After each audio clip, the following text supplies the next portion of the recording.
Hey, this is Alex from ninjateacher.com, and if you're thinking of teaching English in Asia, coming out to Vietnam or another country, you might be getting excited about all the possibilities that holds, including new foods, new experiences, seeing new places, traveling around Asia, saving money. There's so many great things about it, and of course I've got hundreds of videos on my channel about all the great things. But one of the things that people may or may not consider when they're coming out here is firstly that all their problems back home, interpersonal problems or issues they have are very likely going to come along with them. So all the day-to-day annoyances of life, it's not going to suddenly go away as soon as you're living in a new country, right?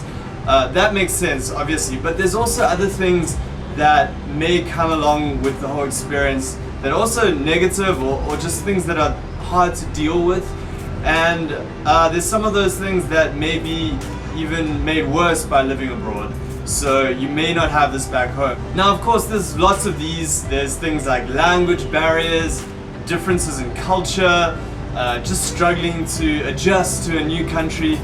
But the one I want to focus on today, which is one that people might overlook a lot, is actually being lonely and loneliness that comes from living abroad in a new country.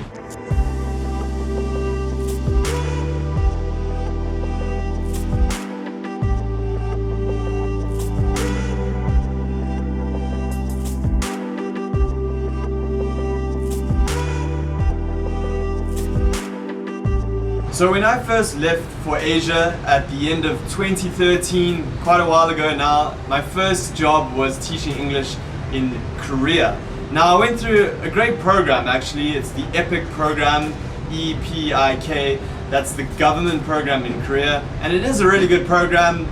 There's lots of good benefits. You can look it up if you want. It is a little bit competitive nowadays, and also one of the downsides of the program is that they place you where they want to place you. You don't have a say in the matter. And that, as a side note, is one of the reasons why Vietnam is actually such a great country to teach in, because you're very flexible about where you want to teach. You can come out here and then you can look for jobs in different cities or even different areas of a city, so you have a lot of flexibility. And of course that's also the case at private academies in South Korea, but I went through the government program. So I was placed in a small city of 150,000 people. I know it doesn't even sound like a city, but apparently it was qualified as a city.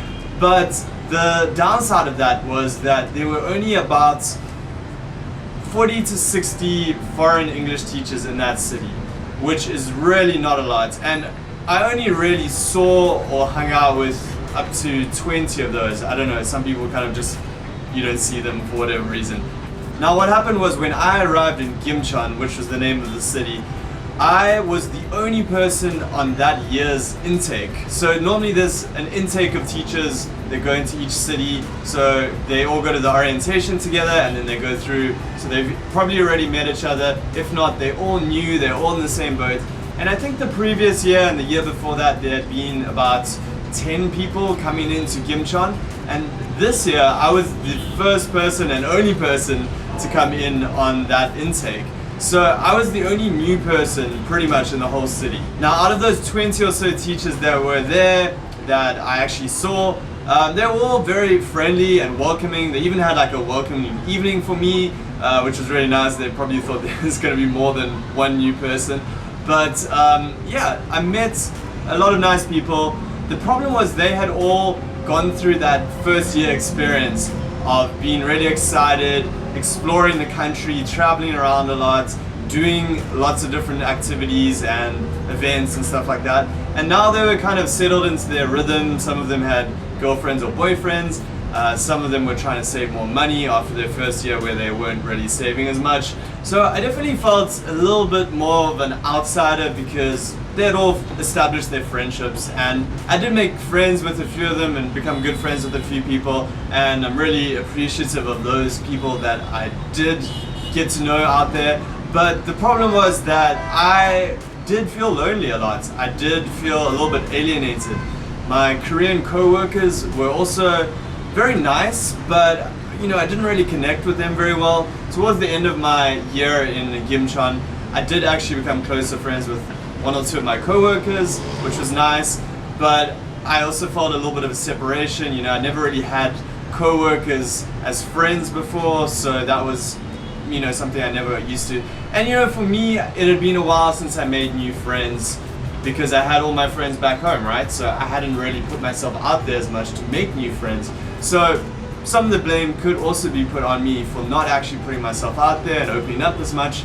But you know, it is what it is, and I did end up having a great time in South Korea. I managed to make other friends who were willing to do stuff and travel around the country. Went on some great trips, like traveled to the Philippines. I saw the country a lot. I traveled up to Seoul very often, to Daegu. I had some good friends in Daegu, which is the third biggest city, which is about 45 minutes from my city. So I ended up having a great year in Korea, but I did struggle throughout that period with periods of loneliness, times when I just didn't feel like I fit in very well, and it was tough at times, for sure. So my first piece of advice for dealing with loneliness and making sure that you get through this whole experience of living abroad and manage to have a good time and enjoy it and have a connection with people around you, the first thing that makes obvious sense is to make friends. And yeah, obvious sounding, but like I mentioned, it was kind of hard for me to do. And it can be hard just if you're not used to making new friends, if you haven't put yourself out there and opened yourself up to making new friends. But it's so important. It's so important to have that support system, someone there that you can go to if you need help, if you're having a bad day, you want to have someone there who you can connect with and who can help you out. I think probably the easiest way to make new friends is to meet other new people in that country. So other new teachers, other people who have just arrived, because they're in the same boat as you. They don't know anyone, they're looking to connect with people, and it makes it a lot easier. Again, people who have been in the country for a while, expats or even locals, it can be hard because they're established in their day-to-day life and don't necessarily have time to kind of make new friends, as harsh as that can sound. So try and put yourself out there, try to go to meetups, find like-minded people.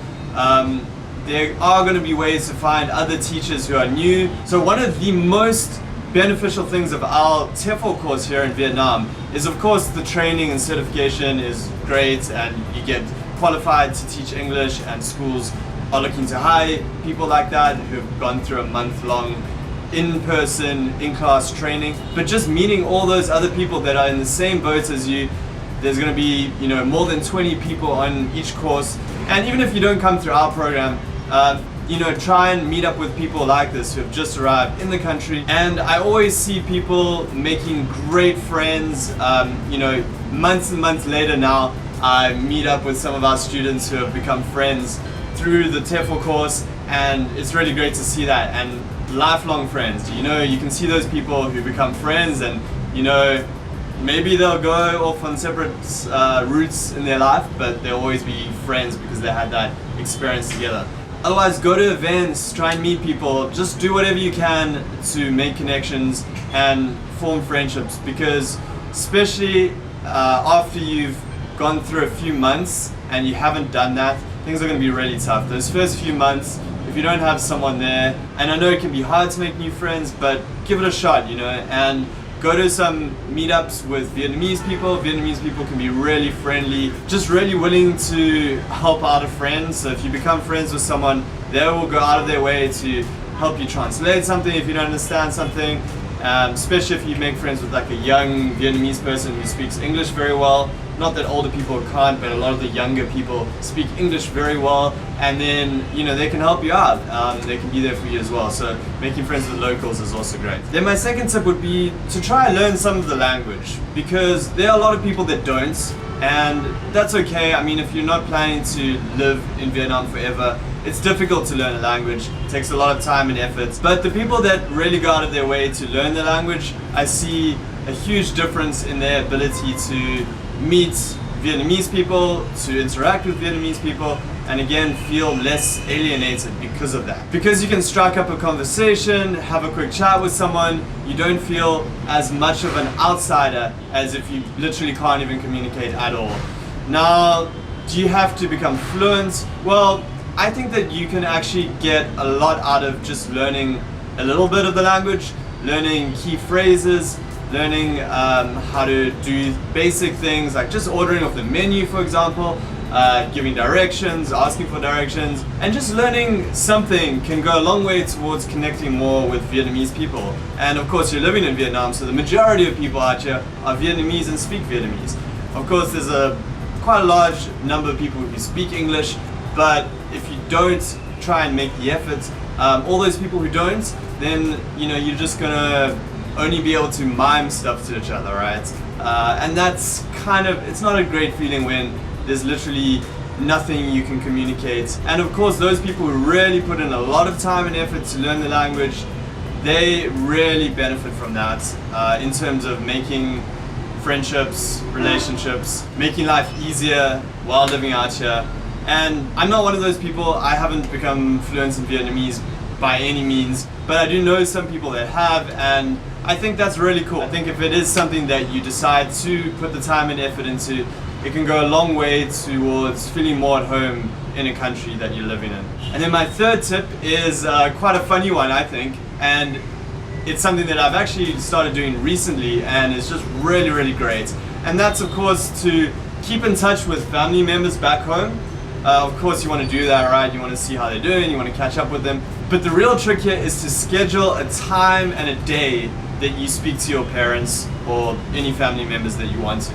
Now, it might sound weird to have like a scheduled time to speak to people that you love, but I found that it's actually quite difficult with time differences and people have got stuff going on in their lives to really find a time where you can just jump on a call and say hi. What I normally do is just have a time on Sunday, about an hour's block of time where I Skype my parents and speak to them, which is great, see how they're doing, really just get into a long conversation. And then of course you can text back and forth anytime during the week. You can pick up the phone and call over any messenger like FaceTime or WhatsApp anytime, and I recommend doing that as well. But if you've got that set time every day of the week, not every day of the week, most people probably don't speak to their family every day of the week, but certain days or one day a week that you speak to them, then that's great, because then you're gonna have that time connecting with people that you love, and that will really help a lot, because some people miss home a lot, they miss their families,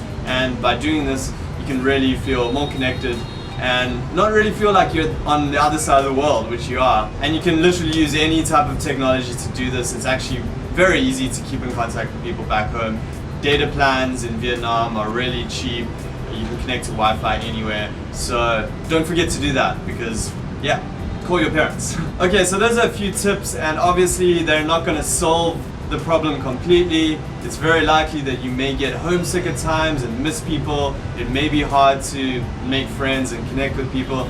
There's challenges for sure. But I really think if you do things like this, you can mitigate the loneliness that you might feel out here, and then you can really enjoy living out here for however long it is, months or years, and enjoy all the great things that come with teaching English abroad. So yeah, that's my tips. If you guys have any suggestions or any experiences to share, leave a comment below. I'm sure everyone would appreciate hearing from other people that have gone through it or what you're worried about when it comes to living abroad. So yeah, let's get a conversation going below. And if you enjoyed this video, give it a thumbs up. Make sure to subscribe to the channel if you haven't already. Click the bell button there, you can get notifications when I post new videos. And I'll be putting out some new videos very soon about teaching English and life in Asia. So I'll speak to you then. Peace.